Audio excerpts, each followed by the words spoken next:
Welcome to Wedding Day Podcast with your host, Sonja Babich, CEO of Iron Diamond Media, a leading wedding resource featuring 7 localized wedding brands across the country. Hi everybody, Sonja here with Wedding Day Podcast. We're here at the beautiful Lead Lodge in Nebraska, and I'm sitting here with my new friend Kelsey. She's the owner and lead pastry chef of Love More Sweets out of Omaha, and we are going to chat all things sweet. When we sat down, I noticed your hands, and I'm like, what's going on? Yep, this is normal. I never have manicured nails or really nice looking hands. I was doing sugar flowers maybe an hour before we got here. So of course, before you came onto the podcast, I was doing my stocking like brides do, like to know everything about you. Yeah. And your flowers literally look real. Thank you. And I'm like, that's a sugar flower? Yeah, sometimes people they see the wedding cake, and I've actually had someone tell me, like, you need to put like a sign saying these are handmade sugar flowers, because in my eyes, I'm like, oh, I want them even closer to realistic flowers, but like, I guess people are just like astounded. They're like, how are these like edible? And then they like break off a piece of flour and then they eat it, and they're like, oh my gosh. So like, how long does it take to make? Like, I saw a peony, and it looked completely real. Yes. Like, how long does that take? So peonies, I absolutely love them. I actually have them in my garden. So it's what's really nice, and what I've learned from like other sugar flower artists is you actually, if you have like flowers in your garden or just inspiration photos, I'm taking photos of flowers all the time now, and my husband is just like, again? You can zoom in. Yeah, like zoom in. I mean, we went on a family trip recently, and I probably have like 15 photos of just wildflowers.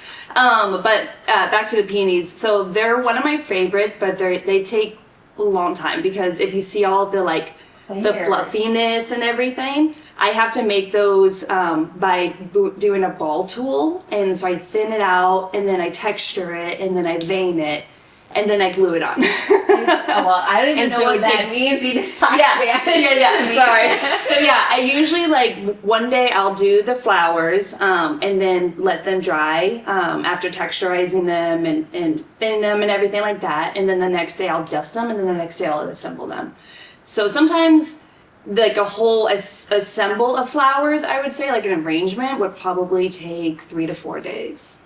I know you're a mom of a little girl who's 2. Yes. And you have an amazing supportive husband, which is like letting you go to New York to follow your dreams. Yeah, not many husbands I feel like would do that. And just like also being a business owner, like how is that like life balance and all the things of being a super mom? And well, thank you. Every day is different, definitely. To speak on my husband first, I moved to New York City. We've been together for almost 20 years now, so and married 13. So he always knew I'm this very ambitious person. I'm really going to do whatever I need to do to chase after my dream. So he wasn't surprised that I probably did choose New York City. But because I had my husband at home just completely being my absolute cheerleader, I had to make New York worth it. So I got like the best internship I possibly could, and that's where I learned the art of sugar flowers there. And just having him, right now he's my free employee is what I like to say. Aren't most spouses employees? So he helps me every step of the way. One of the most important things is he just encourages me along the way, just because being a business owner and a mom at the same time, it is difficult. It's absolutely worth it. And ever since having my little girl Annie Rose, I have such a why behind what I do, and like why I push myself and why I get out of my comfort zone and stuff. But I mean, she's 2. She's rambunctious. She gets hurt. I mean, she gets bumped and bruised all the time. Like, she's just running into everything, falling off of stuff. So right now we have her go to daycare. That really helps out. On those days I'm like ultra productive. I mean, ever since just having her, and then with Anthony, we're just kind of like a little business team together. So that's so sweet. Yeah. My mom would always say, I never collected a paycheck in 40 years. Working the dental office. But yeah, you know, they're your biggest cheerleader and supporter. But like you said, those days that she's at daycare, a lot of like, you know, listeners of engaged couples, like we have to multitask, right? Yeah. Follow your dreams and make their dreams come true. So you're absolutely. doing a great job. Yeah, she's there every step of the way, and that's one thing I really love is that she's able to see me chase after a dream that I've had for many years, and that I moved to New York City, and I invested my time, my money, family time, everything into that. Good thing it was before she came, but now that she's here, she's able just to be my little like pastry chef along the way. Yeah, So. she fills your bucket up too. Absolutely. And she gets to lick the bucket. Yeah, she was not a baby that did not have sugar at like 4. She had sugar probably like around 10 months old. We didn't follow the chocolate rule. Yeah, we did not. Nope, she was getting homemade caramel. I mean, really good stuff for sure, but she's just my little mini-me, I would say. And just having her just has made it so worth it. That's so awesome. Yeah. I'm so happy for you. Thank you. Okay, so let's like dive in a little bit from your experience. So you got your pastry chef culinary in New York. Yes. And why did you choose New York? Like, why was that the place you wanted to go? Because you're from Omaha. Yep, born and raised in Omaha. I bleed Husker red is what people say. You have to be a true Husker fan if you live in Nebraska. But actually, do you know the movie Julie and Julia? Yeah. So such a good show. Yeah. So I watched that when it first came out, probably when I was in high school, middle school, and literally it was always my dream to move to New York City and kind of have that experience. And then in Omaha, there is like Metro Community College, and they have a wonderful like community program for culinary arts. I actually did that as a dual enrollment in high school, and then I kind of got out of it, went into like career-wise, just corporate America for a little bit, and then I decided New York because that's the food capital of the world. Like, very true. So many like just different cultures there, different food variations, and then also it's so different from Omaha that I just kind of wanted that experience. Like, one of my favorite shows is Seinfeld. I absolutely no soup for you. Sorry. Yeah, no soup for you. Or one of my favorites is like Kramer. He has the screen and he has the wind chime and he's like making kind of like a backyard. So I've always had that because I'm from Nebraska, but I wanted that New York experience. So. And how many years were you there? I was there for actually just 1 year. So I was married at the time, still married. But I was 28 years old. So I was trying to understand that. So your husband totally supported you to say, go follow your dream. Oh yeah. Yeah. He was so my biggest support. Even when I was like, I was like, is there anything closer? Like maybe Chicago or, like something like 6 hours away, Kansas City.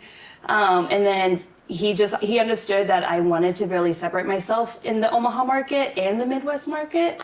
And New York is just that it area. So. Oh my goodness. Well, you can tell by your work that you've got the experience. Thanks. Yeah. So, that was a year program, but you like to be known as a pastry chef versus like a cake designer. Yes. And can you like spell what the difference is to like the listener? Because they're like, what's the difference? That's of course a lot of people do know, but some people don't. Yeah. Well, so I mean pastry chef first because I just love to eat. I love food in general. I grew up. It's actually I think on my bio on my website where it talks about I used to make a single bowl of cookie dough, not edible, but just normal cookie dough in middle school, after school, and just eat it all myself. Like I would hide the bowl if I was at home. Yeah, like it was a personal bowl of my own little cookie dough that I would eat. So I'm such a sweets person, and then just baking in general was always kind of just with me. So I really love flavor forward first. And so like with my pastry chef background, I had chefs from India, I had chefs from Austria, France, the United States. So I had like chefs from all over that I was really able to capture the complexities and the flavor profiles of other cultures. Yes. And like in the Nebraska, and especially in the Midwest, you don't get that. You don't get the melting. Yeah, the most We try, fancy flavor is marble or red velvet, which is delicious. Or carrot cake. Let's yeah, get or really carrot cake. crazy. yeah. If you want to put some coconut and maybe some nuts in, like that's for carrot cake. But like I do a Brazilian carrot cake actually, so I do a carrot cake, but it's Brazilian, so it's What's the difference? It's more carrot forward. And you use like a chocolate honey ganache to go with it to kind of counteract the sweetness of the carrot cake itself. And so like that richness with the carrot cake is just delicious. And there really isn't like, you can put coconut in it, but there like really isn't anything else. Like it's a very carrot forward cake. So that's like really shines. And that's what I like to do with flavors is I like to have each flavor shine and add like a certain depth that you just wouldn't find with like maybe something down the street. Right. So when you meet a client and they're starting their journey with designing their beautiful wedding day cake, yeah. Where do you start? Do you start by the flavor first, like the flavor profile, or do you start with the design first? Absolutely the flavor profile. So I have a tasting menu of about 15 to 20 different paired cake flavors that I have tested myself. I've had family members, friends, even clients test themselves. Like I work with a certain wedding planner in Omaha. It's a team of 3 women, and I just brought over some samples for them of a new tasting menu and just kind of get some feedback. So that's where I start first because I think that's the most important. Is you can have something very beautiful, but if it doesn't taste great, like that kind of sucks. So, okay, let's go to your tasting menu, because do you have a brick and mortar? I actually don't know this. No, I don't have a brick and mortar. So the home that we bought, actually like right before I moved to New York, it has a separate kitchen in the basement. Yeah. So a completely separate kitchen, pantry, everything And like it's that. all approved, all that Yep. jazz, yes. I'm just like, I think the listeners, especially engaged couples, they like, oh, you cook out of your home, but like it's actually like a registered, like completely like food safety certificated like kitchen, like it's all kosher. But how do you do the tastings then? Like how do you, like you said, you have a tasting menu, because like you want it to be as probably fresh as possible, and you're just a one woman show. Yeah. So how do you do that?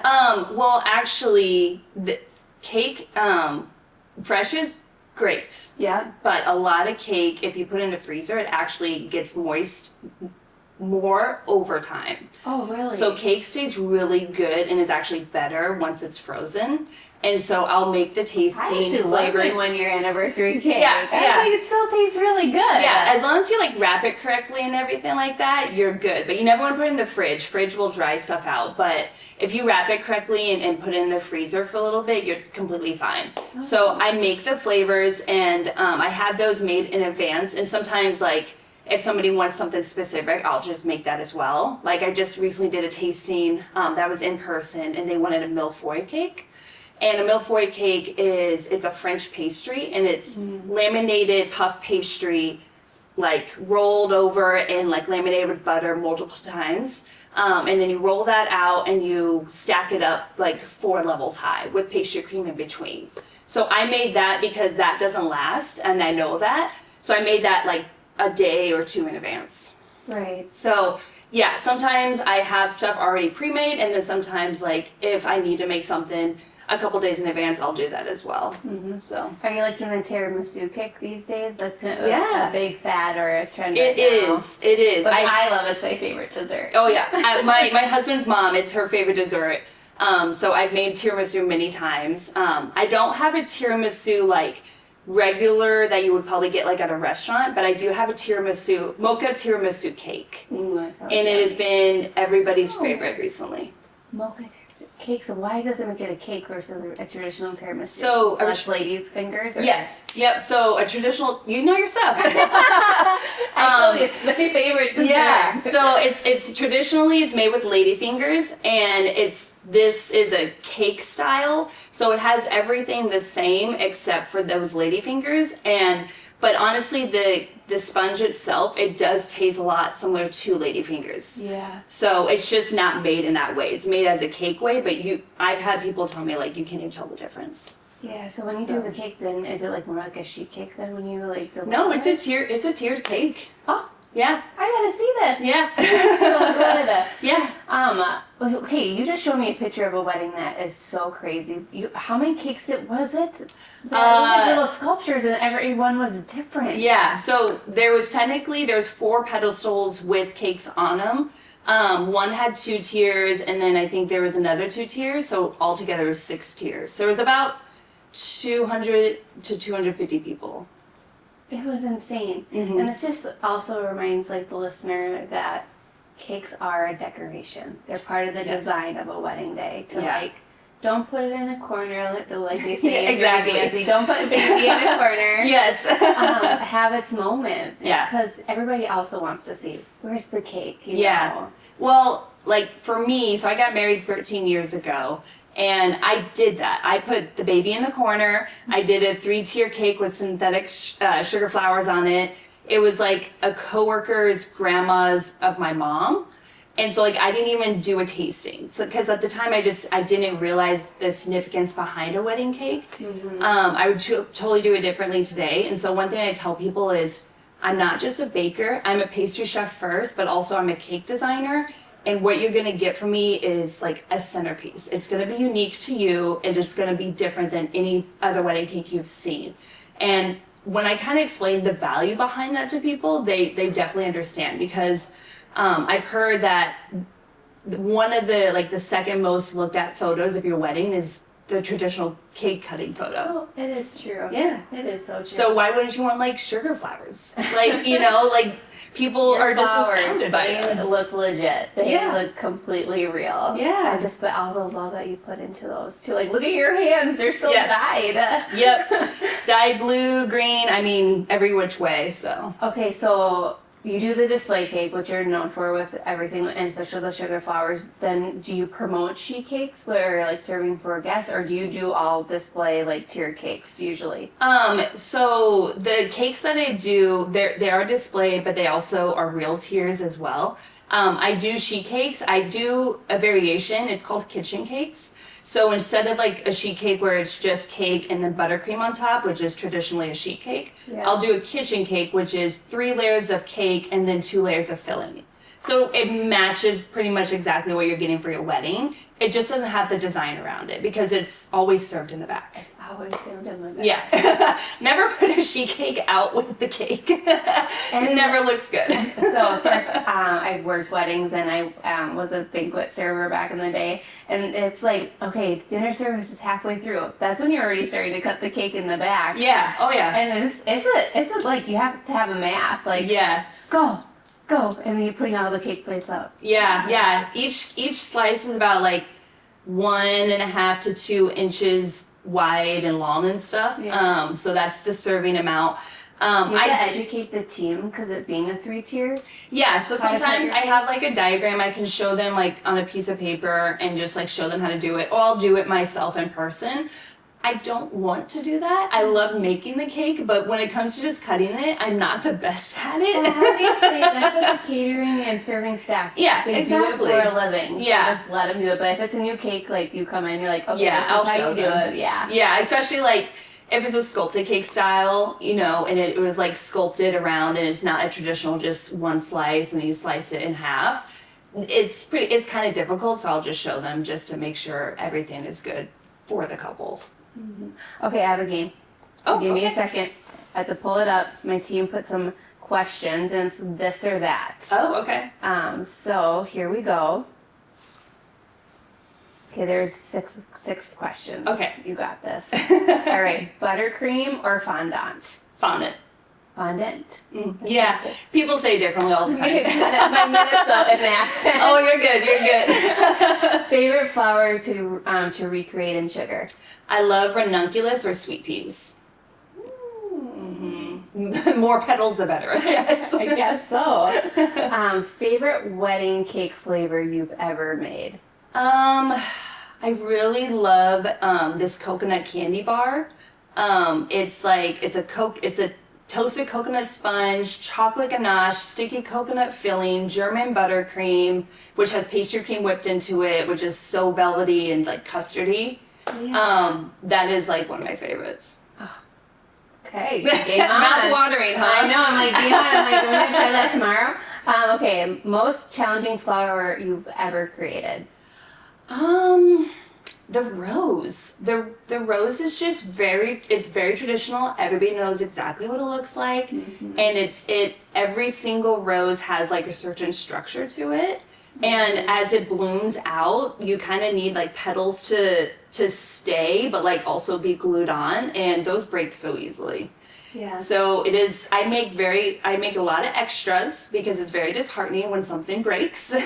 But since I made extras, I don't have to worry about it, so. Oh my gosh, I can't even imagine. So. Yeah. All right, 2 more. Fruit, filling, or chocolate? Oh, chocolate. Oh. Any day, anytime. Amen. Yep. Oh, yeah. Absolutely. Especially my chocolate cake, the Dutch chocolate. Has this bitterness and just like this richness that you get is so I just delicious. want to lick the bowl right now. Yes, I understand I that. used to say my favorite food was frosting. Oh, I love that. You had cookie dough? I'm like, oh, give me a bowl of frosting. Yeah, well, all like day. graham crackers dipped into Oh, like the a bowl tiny of grahams? frosting. Yeah. Yes. I get it. Okay, last one is favorite pastry. A croissant. Yep, I've made them homemade. I had like a heater on top of the table because I don't have like a traditional proofing thing, but it was just for me and my family. So I had like a heater on top. It was under a bag. Took forever, but it was absolutely worth it. Oh, a good croissant. Would Yeah. be really good with a good latte. Yeah, well, like we had it with if you know Portillo's from Chicago. It's like Italian sliced beef with like a cheese sauce over it. Sounds delicious. On this croissant, you gain like 100 pounds, but it is absolutely worth it. Calories are not real. Not in your world. No, especially as a baker, they are not. My husband is always like, "Can you stop feeding me cake?" But he needs to be your taste tester. He does, and he absolutely loves it. Yeah. Yeah. Well, I've read before, meeting you today, like he sounds so supportive of following your dreams and you being a mom too of a little girl. and Yep, just- my Annie Rose. Yeah, and being a business owner. So it's just awesome to finally meet you and Oh, thank you. know you. Yeah. Well, that's a wrap. You did great. Oh, thank you. Well, hey, thanks everybody for tuning into Wedding Day Podcast. We'll see you next time. Bye.